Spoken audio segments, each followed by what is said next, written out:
യേശു കർത്താവിനെ പിശാചു പരീക്ഷിച്ച 3 പരീക്ഷകൾ. കല്ലിനോട് അപ്പമാകാൻ പറയുക. പറഞ്ഞതിൻ്റെ അർത്ഥം ഇതാണ്: നിന്റെ പിതാക്കന്മാരിൽ ഒരുത്തൻ ഒരു കല്ല് നാട്ടിയിട്ട് അപ്പം തരികയാണെങ്കിൽ ആരാധിക്കാന്ന് പറഞ്ഞെന്ന്. യേശു പറഞ്ഞു, മനുഷ്യൻ അപ്പം കൊണ്ട് മാത്രമല്ല, ദൈവത്തിന്റെ വായിൽ നിന്ന് വരുന്ന വചനം കൊണ്ടും ജീവിക്കുന്നു. ഓക്കെ, എന്നാൽ ആലയത്തിന്റെ മുകളിലേക്ക് വാ, കല്ല് ആലയമായി തീരുമെന്ന് പറഞ്ഞു. വാഗ്ദത്ത നിവർത്തി കിട്ടിയില്ലേ? ചാടിക്കൂടെ? കർത്താവിന്റെ മറുപടി: നിന്റെ ദൈവമായ കർത്താവിനെ പരീക്ഷിക്കരുതെന്നും കൂടെ എഴുതിയിരിക്കുന്നു. മലയുടെ മുകളിൽ കൊണ്ടുപോയി സകല രാജ്യങ്ങളെയും കാണിച്ചിട്ട് പറഞ്ഞു, പണ്ട് ദൈവം തന്റെ ദാസനെ വാഗ്ദത്ത ദേശം കാണിച്ചതേ ഉള്ളു, കൊടുത്തില്ല.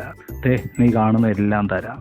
യേശുവിന്റെ മറുപടി: നിന്റെ ദൈവമായ കർത്താവിനെ നമസ്കരിച്ച് അവനെ മാത്രമേ ആരാധിക്കാവൂ എന്ന് എഴുതിയിരിക്കുന്നു എന്ന് പറഞ്ഞു. സാത്താൻ യേശുവിനെ വിട്ടുപോയി. പുതിയ നിയമത്തിൽ ചോദിക്കുന്നത്, പ്രാർത്ഥിക്കുന്നത് അപ്പത്തിന് വേണ്ടി മാത്രമല്ല.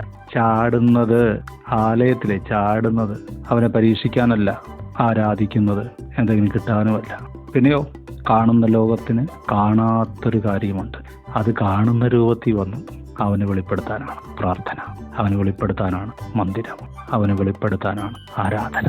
സാത്താൻ വിട്ടുപോയത് മാത്രമല്ല, ദൂതൻ ഇറങ്ങി വന്ന് ശുശ്രൂഷിച്ചെന്ന് പറഞ്ഞാൽ, ഒന്നാമത്തെ പരീക്ഷയിൽ അപ്പം കൊണ്ടുവന്നു. രണ്ടാമത്തെ പരീക്ഷയിൽ പിശാച് പരാമർശിച്ച ദൈവദൂതൻ, കാല് തട്ടാതെ വണ്ണം സൂക്ഷിക്കാൻ ദൈവദൂതൻ. മൂന്നാമത്തെ പരീക്ഷയിൽ ആരാധിക്കുന്ന ദൈവമുഖം കാണുന്ന ദൈവദൂതൻ. ചെറിയ കാര്യത്തിനല്ല ദൈവം വിളിച്ചിരിക്കും. വലിയത് കേൾക്കാൻ, വലിയത് കാണാൻ, വലിയത് അനുഭവിക്കാൻ.